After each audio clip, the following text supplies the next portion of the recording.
با وفات ابو طالب پیامبر اکرم صلی الله علیه و سلم یکی از مهمترین سپرهای دفاعی خود در برابر جبهه مهاجم قریش را از دست داد. مستکبران مکه اکنون با تمام وقاحت بر ساحت رسول الله صلی الله علیه و سلم میتازیدند. پس از ابو طالب همسر نبی رحمت علیه السلام نخستین بانوی که به دعوت توحید لبیک گفته بود و در فداکاری ماننده نداشت و جان و مالش را در راه رسیدن بر رضایت الهی فدا کرده بود، نیز چشم از جهان فرو بست. مستکبران مکه با بیرحمی تمام دست رد بر سینه پیامبر زده بدو پشت کردند و تمامی درها را بر روی ایشان بستند. تنها 3 ماه بعد از وفات خدیجه کبری، پیامبر که تمامی درها را بر روی خود بسته می‌دید، به این فکر افتاد تا جای پای دیگری برای استقرار پایه‌های دعوت اسلامی دست و پا کند. ایشان پای پیاده همراه زید بن حارثه، نوجوانی که در خانه پیامبر میزیست و مکه او را پسر ایشان مینامید، و دور از چشم مردم به سوی طایف رهسپار شدند. بیادت ای گل زیبای هستی، سرشت جمله خوبی های هستی، سرود عشق از دل می سرایم، دل و جان را فدایت می نمایم، سرود عشق از دل می سرایم، دل و جان را فدایت می نمایم. بیادت من غمین و زارم ای دوست، چو مرغی در قفس بیمارم ای دوست، دلم را ابروهای غم گرفته، بیادت دیدگانم نم گرفته، دلم را ابروهای غم گرفته، بیادت دیدگانم نم گرفته، بیادت دیدگانم خون فشان است، ز هجرت مرغ قلبم در فغان است، خیالت از سرم اغلب رباید، مرا فکر تو مجنون می نماید، خیالت از سرم اغلب رباید، مرا فکر تو مجنون می نماید. تو هستی مهربان تر از گل یاس، نسیمی جان فزا در اوج. پیش از این دعوت توحید در حبشه و منطقه دوس در جنوب عربستان و منطقه غفار در صحرای نزدیک یثرب رسوخ کرده بود، ولی هیچ یک از این مناطق برای فشار آوردن بر مکه مناسب نبود. طایف در غرب عربستان بر بلندای کوه غزوان در 88 کیلومتری جنوب شرق مکه مکرمه با ارتفاع 1700 تا 2500 متر از سطح دریا می توانست گزینه برای استقرار دعوت در این مرحله باشد. ارتفاع این شهر از سطح دریا باعث شده که از خوش آب و هواترین شهرهای شبه جزیره عربستان باشد. درجه گرما در تابستان بین 20 تا حد اکثر 32 درجه و در زمستان حد اکثر به 22 درجه می رسد. ویژگی‌های خاص این شهر را کاندید می‌کرد تا به عنوان منطقه استراتژی مد نظر پیامبر اکرم صلی الله علیه و سلم باشد. شاید با مرور زمان بتوان از آنجا مکه را تحت فشار قرار داد تا دست از قلدری بردارد. طائف از نظر استراتژی مرکز تقاطع تعدادی از راه‌های بازرگانی در نزدیک مکه مکرمه بود و از آنجا که آب و هوای خوبی داشت، قریشیان در آنجا سرمایه گذاری کرده دارای املاک و زمین‌هایی بودند. همچنین با بازارهای سالانه اوکاز مرکز تجارتی و تجمع عرب‌ها نزدیک بود. مکه بهترین جا برای دعوت توحید بود. اولا برای اینکه خانه خدا در اونجا واقع بود. ثانیاً اینکه همه منطقه از مکه حساب می برد. مرکزیت سیاسی منطقه را داشت. قبایل و کاروانهای قریش در همه منطقه به راحتی حرکت می کردن. درسته که به بعضی از قبایل راهزن یا قبایلی که سر راه بودن به نوعی رشوه یا باج می دادن، اما به هر حال یک نوع جایگاه خاصی داشت. از نظر دیانت و همه منطقه مکه رو به اصطلاح مرکز دیانت خودشون میدونستند. عرب‌ها برای حج به مکه میرفتند. از نظر فرهنگی هم مرکزیت داشت. بازارهای بزرگی که در مکه و اطراف مکه برپا میشد، مثل بازار اوکاز و غیره، که در ضمن کار تجارتی یک بهره بسیار بزرگی از فرهنگی و ثقافتی رو داشت، در اونجا صورت می گرفت. پس این جایگاه بهترین جایی بود که میتونست بستری برای دعوت اسلامی باشه. اما متاسفانه مکه پشت کرد به دعوت توحید. الان رسول اکرم صلی الله علیه و سلم در پی یک پایگاهی بود که بتونه همچنین صفاتی رو داشته باشه یا بتونه به صورتی بر مکه فشار بیاره تا دست از قلدری و خودخواهیش برداره. خب پایگاهی که پیامبر در فکر حفظ دعوت شد این بود که یک مجموعی از صحابه رو فرستاد به حبشه، اما حبشه نمیتونست مرکز دعوت باشه چون که یک کشور خارجی بود با یک زبان دیگه، با یک فرهنگ دیگه، با یک دیانتی دیگه. و قبایلی که هم مسلمون شده بودن، دوسی ها مثلا، طفیل وقتی مسلمون شد پیامبر گفت که بیا پیش دوس، اما دوس یک قبیله پرتی بود در صحرا، نمیتونست فشاری رو بر مکه وارد کنه. غفار، ابوذر غفاری هم خواهش داشت که پیامبر بره به غفار، اما غفار چه جایی رو میتونست به اصطلاح در دعوت داشته باشه؟ یک قبیله کوچیک در قلب صحرا. این بود که پیامبر اکرم صلی الله علیه و سلم وقتی که منطقه رو سبک سنگین کرد، بهترین جایی که میتونست یه جوری به مکه فشار بیاره اینجا بود، طائف. طائف دارای چراگاه‌های بهتری بود در منطقه. همه منطقه چشم دوخت داشتن به طائف. قبایل بزرگ بارها سعی کردن طائف رو به تسخیر خود در بیارن، مثل قریشی‌ها، مثل هوازن و غیره. و همه طبیعت منطقه طائف این بود که با همه یک نوع رابطه مسالمت آمیزی درست کرده بود و این باعث شده بود که سران قریش و سران هوازن و سران قبیله‌های بزرگی مثل بنی عامر و غیره در اینجا املاکی واسه خودشون داشته باشن، تجارتی دست و پا کنن، روابط ازدواج و اجتماعی اینا با هم دیگه برقرار کنن. به هر حال این منطقه برای قریش یک منطقه استراتژی بود. اومدن پیامبر و به دست گرفتن طائف به معنای یک مشت محکم بود به دهن قریش و میتونست به قریش یک گوشمالی خوبی بده و قریش باید اینجا میشه که حساباشو سبک سنگین کنه و بفهمه که باید به طوری با پیامبر اکرم صلی الله علیه و سلم کنار بیاد و دست از قلدری برداره. این بود که پیامبر اکرم صلی الله علیه و سلم طائف رو زیر چشم گرفت و از مکه به طرف طائف حرکت کرد. بهترین جایگزین برای دعوت رسول صلی الله علیه و سلم و بهترین مکانی که میتونست تا حدودی جای خالی مکه مکرمه رو در مرکزیت دعوت پر بکنه در اطراف مکه طائف بود.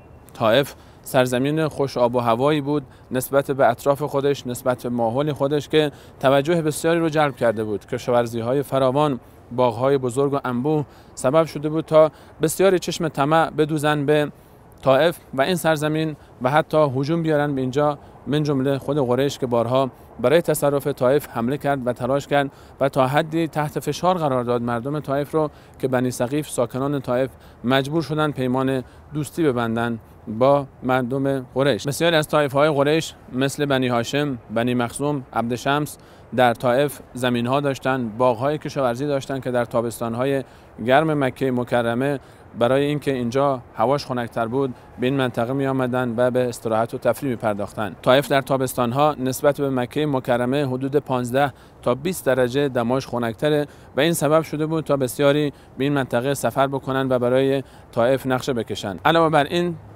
بسیاری از قریشیان در سرزمین طائف زمین داشتن، املاک داشتن، کشاورزی داشتن و اقتصاد خودشون رو اینجا رونق داده بودن و هر گونه نفوذ در طائف و شروع دعوت و طرفدار پیدا کردن در طائف از یک طرف قریش رو تهدید می‌کرد و منافع اقتصادی قریش رو و از طرف دیگه اونها رو از اطراف مورد تحریم قرار میداد و مورد فشار قرار میداد و قریش مجبور میشد تا فکر چاره‌ای باشه برای مذاکره و برای اینکه از اون مواقف سختی که در مکه بر ضد مسلمین و رسول الله صلی الله علیه و سلم داشت تا حدی تنازل بکنه.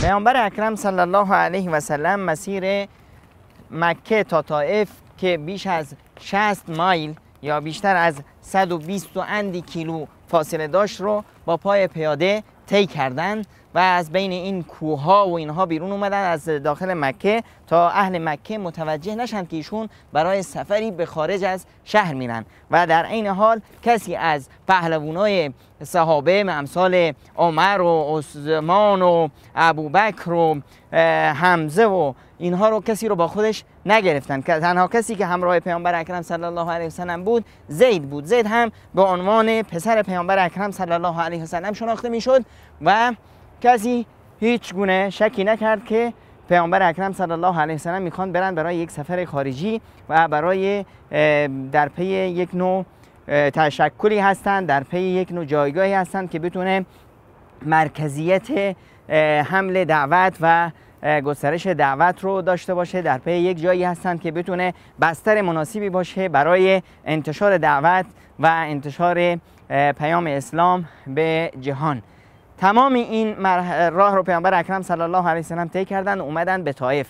پیامبر خدا صلی الله علیه و سلم دقیقاً طائف رو بررسی کرده بودند و قضیه طائف و وضعیت اجتماعی طائف، وضعیت سیاسی طائف برای پیامبر کاملاً روشن بود. دقیقاً حتما پیامبر اکرم صلی الله علیه و سلم در این باره خیلی پژوهش ها کردند، بررسی ها کردند و منطقه رو خیلی خوب شناخته بودند. پیامبر اکرم صلی الله علیه و سلم میدونستند که اینجا طائف دست دو تا قبیله است. قبیله ثقیف بودند که غالبا در این محدوده بودند و قبیله بنی مالک بودند که در این محدوده غالبا قرار داشتند. ثقیفی ها و بنی مالک و اهل طائف همیشه میترسیدند از قبایل بزرگ که بیان اینجا رو تسخیر کنند و قبایل بزرگ مثل قریش، مثل بنی عامر، مثل هوازن همیشه هم چشمشون رو طائف بود، چرا که طائف چراگاه‌های بسیار خوبی داشت و میتونست یک جای خوبی برای اونها باشه. اهل طائف، بنی مالک و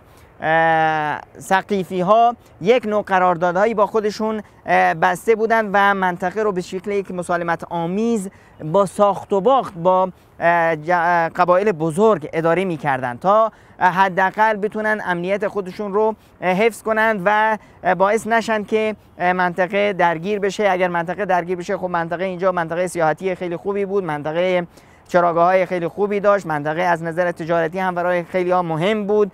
خیلی از سران منطقه تابستون رو اینجا سپری می‌کردن، منطقه خوش آب و هوا بود. این بود که طائفی ها با قبایل بزرگ قراردادها بستند. ثقیفی ها با قریش و مکه قراردادها داشتند. بعضی از سران ثقیف از مکه هم ازدواج کردند، به اونا زن دادن، یک نوع روابطی ایجاد شد. بنی مالک با طرف هوازن با اونها روابط برقرار کردند و یک نوع امنیتی رو ساختند. پیامبر خدا صلی الله علیه و سلم هدفشون مکه بود، هدفشون طائف نبود، اما میخواستند که طائف یه مرکزی باشه که بتونه مکه رو زیر فشار قرار بده. واسه همین اینجا که اومدن پیش بنی مالک نرفتن. چرا که قرارداد بستن با بنو مالک یا همکاری بنو مالک و اومدنشون در جبهه پیامبر اکرم صلی الله علیه و سلم هیچ گونه فشاری رو نمیتونست روی مکه وارد کنه. این بود که اومدن درست پیش ثقیف، چون که پیامبر اکرم صلی الله علیه و سلم میدونستند که همه روابط اهل طائف با قبیله های بزرگ بر مبنای ترسی که از اونها دارند. هیچ نوع قضای دینی یا اینا مد نظرشون نیست، قضای سیاسی و اقتصادی هم مد نظرشون نیست. از اونا میترسن، مجبورن به اونا یه نوع تنازلی به وجود بیارن. الان اگر کسی بیاد اینها رو قانع کنه که یک قدرت داخلی خودشون رو به اصطلاح قوی کنند، یه بستر سیاسی خوبی ایجاد کنند، یک نیروی نظامی خوبی ایجاد کنند، دیگه چه نیازی هست که به اصطلاح به قبایل دیگه باج بدن؟ اینجا بود که پیامبر اکرم صلی الله علیه و سلم اومدن مستقیما پیش قبیله ثقیف، پیش همون سردارای قبیله ثقیف که بچهای عمرو بودن، عبدیالیل ابن عمرو و حبیب و برادرشون که مسعود، که یکی از اینا البته از قریش هم ازدواج کرده بود. پیامبر اکرم صلی الله علیه و سلم اومدن پیش اینها و دعوت توحید رو برای اینها مطرح کردن. اما متاسفانه اینا یک آدمای ترسویی بودن. وقتی که حرف پیامبر رو شنیدن خیلی با گستاخی، بی‌ادبی، ناجوانمردی با پیامبر اکرم صلی الله علیه و سلم برخورد بسیار زشتی داشتن.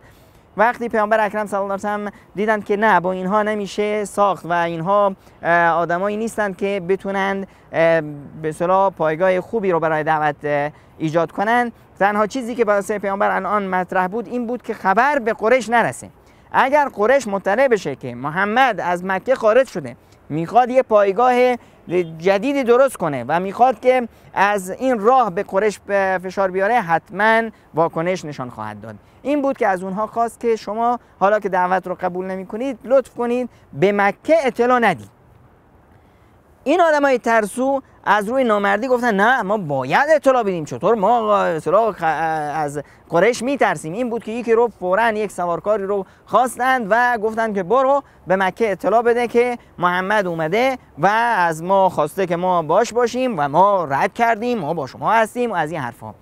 اینطور بود که خبر به مکه رسید و پیامبر اکرم صلی الله علیه و سلم از اینجا باز حرکت کردند، باز همون راه، اما به نتیجه این سفر تا حالا نداشت. این بود که به طرف مکه حرکت کردند و رفتند و این هم مد نظرشون بود که الان مکه دندون تیز میکنه و نیزه هاشون رو تیز میکنند برای زدن سر رسول الله صلی الله علیه و سلم. نشانی از گل آلاله داری، به قلبت داغ صدها لاله داری. نشانی از بعد از اینکه رسول الله صلی الله علیه و سلم از پیش سران بنی عمرو خارج شدند، عده‌ای از طایفه بنی عمرو از پستها و از نادانان این طایفه، علاوه بر اینکه خبر ملاقات رسول صلی الله علیه و سلم با این طایفه رو کتمان نکردن، بلکه دستور دادن به ابلهان و نادانان قوم خودشون و همچنین به کودکان تا رسول الله صلی الله علیه و سلم رو مورد آزار و اذیت قرار بدن.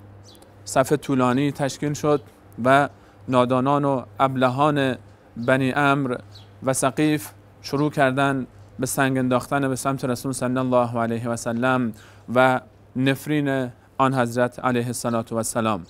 اینها همون کسانی هستند که سالها پیش محمد خردسال صلی الله علیه و سلم در بین اونها مایه افتخار، مایه برکت و مایه رحمت اونها بود. رحمت للعالمین بعد از اینکه خاطرات کودکی شیرین خودش رو همچنان در ذهن داشت در این سرزمین طائف، امروز سخت‌ترین روز عمر مبارک رو می‌گذروند. رسول الله صلی الله علیه و سلم از طرف این عده چنان مورد آزار و اذیت قرار گرفت که پاهای مبارک کفشان مبارک پر از خون شد. زید بن حارثه بدن خودش رو سپر کرده برای پدر معنوی خودش، برای رسول الله صلی الله علیه و سلم، تا از این آزار و شکنجه خودداری بکنه. هر چقدر سنگ هایی که به زید برخورد کردن، به جای خود هنوز هم به رسول صلی الله علیه و سلم سنگ هایی برخورد کردن که باعث زخمی شدن آن حضرت علیه السلام شد. رسول الله صلی الله علیه و سلم به ناچار به دیوار باغ عتبه و شیبه فرزندان ربیعه، اون باغ انگوری که در این مکان در این منطقه داشتن، پناه آوردن. در کنار دیوار این باغ به استراحت پرداختن به همراه زید. نادانان و ابلهانی که رسول الله صلی الله علیه و سلم رو مورد آزار و اذیت قرار میدادند، رسول الله صلی الله علیه و سلم رو ترک کردن و رفتن. عتبه و شیبه این صحنه آزار و اذیت اطرافیان خودشون، مردم طائف رو به رسول صلی الله علیه و سلم مشاهده می‌کردند، اما هیچ واکنشی از خود نشون ندادند. رسول الله صلی الله علیه و سلم وقتی که چشمشون به عتبه و شیبه افتاد، پیش اونها نرفتن و گوشه زیر سایه درخت انگوری مشغول استراحت شدند. در این زمان دست به دعا بلند کردند و دعای بسیار عجیبی فرمودند. رسول الله صلی الله علیه و سلم دل رو به سمت الله تعالی متمایل کردند، هرچند این دل همیشه به سمت الله تعالی متمایله، اما در سختی ها، اما در مشکلات، الله تعالی تنها یاور و تنها فریاد رس رسول الله صلی الله علیه و سلم و بلکه کل امت اسلامی و جامعه بشری است.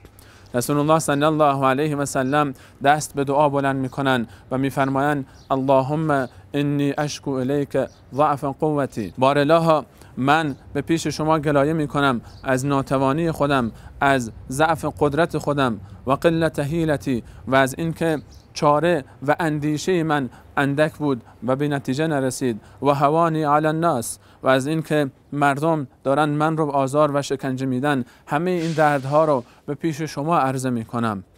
یا ارحم الراحمین، ای مهربان ترین مهربانان، انت رب المستضعفین، شما پروردگار بینوایانید، شما پروردگار درماندگانید، و انت ربی، و شما پروردگار من هم هستید، شما پروردگار منید، خالق منید، مالک منید. الی من تکلونی، به سوی کی من رو وامی گذارید؟ به که من رو وامی گذارید؟ الی بعید یتجهمونی، به سمت بیگانه‌ای که بر من پرخاش بکنه.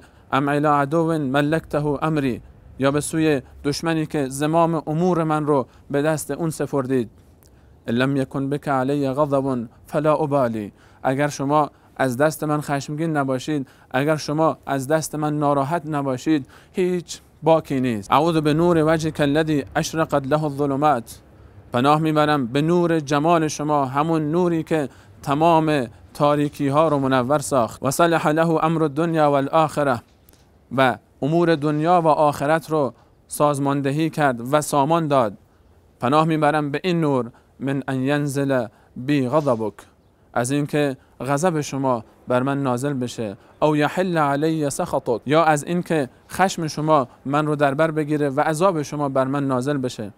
لک العتبى حتی ترضى، انقدر من رو ملامت بفرمایید تا راضی بشید. ولا حول ولا قوة الا بک، و هیچ قدرت و هیچ نیرویی نیست جز آن قدرت و نیرویی که شما عطا بفرمایید.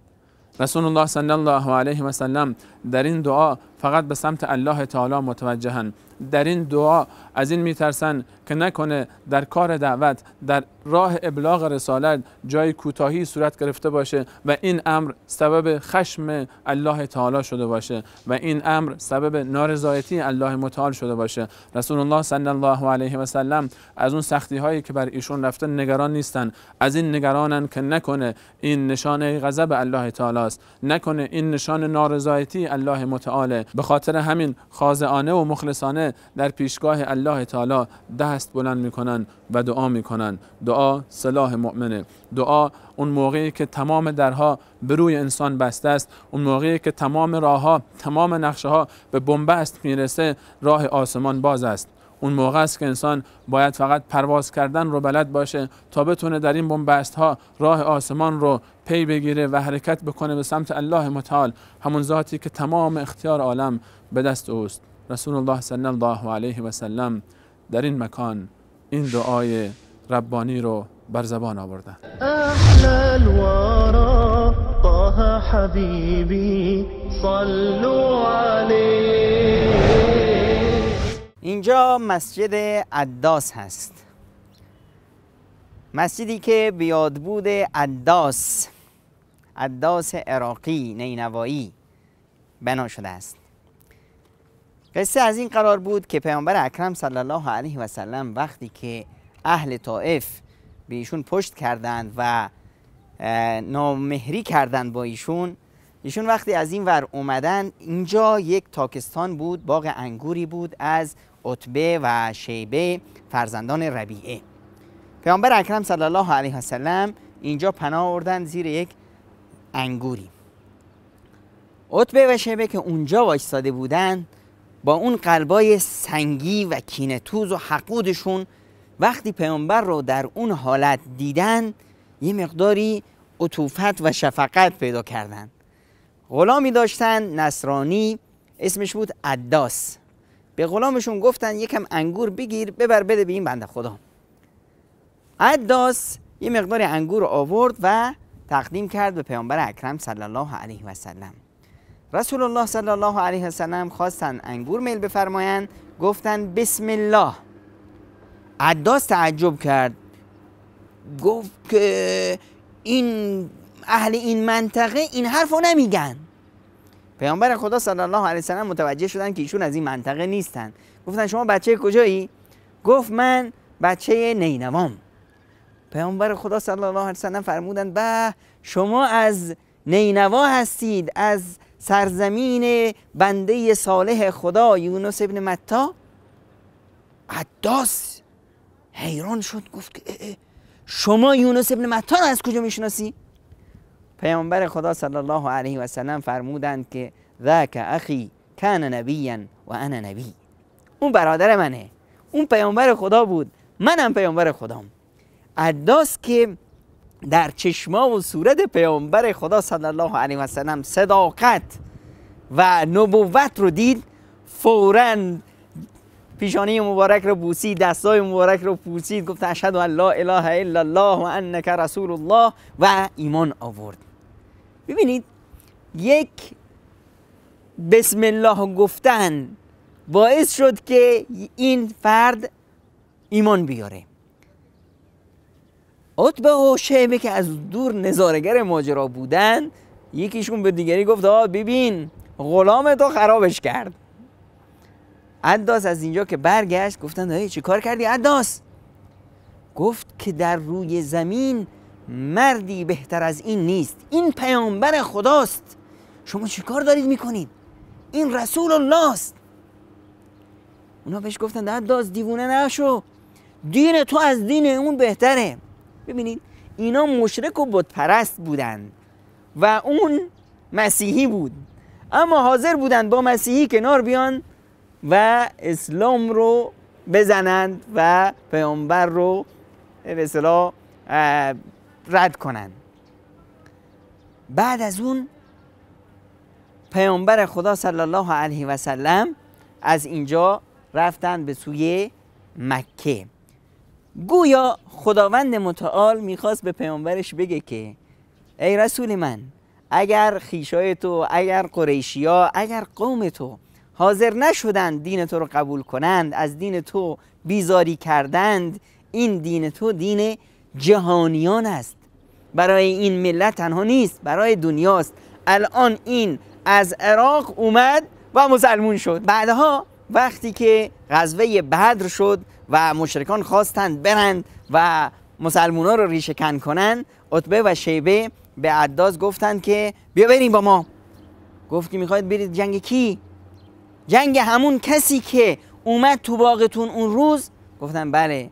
گفتن این رسول خداست، هیچ کس را توان مقاومت در برابر او نیست، کوههای سترگ نمیتونن در مقابل او وایسن.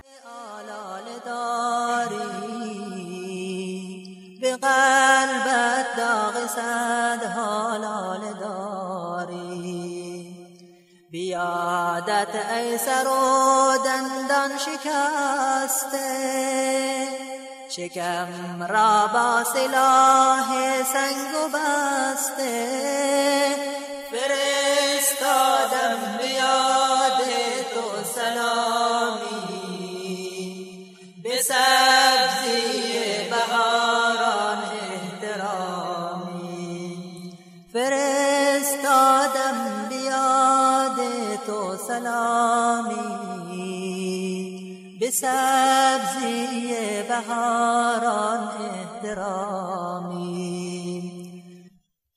بیادت شام مکه رنگ خون است پگاه سرخ یثرب لاله گون است پرستوهای طائف پرشکسته نفسهای قناری گشت خسته پرستوهای طائف پرشکسته نفسهای قناری گشت خسته در این عالم تو قربانی بدادی در ایمان بروی ما گشادی هزاران جان ما قربانت دوست فدای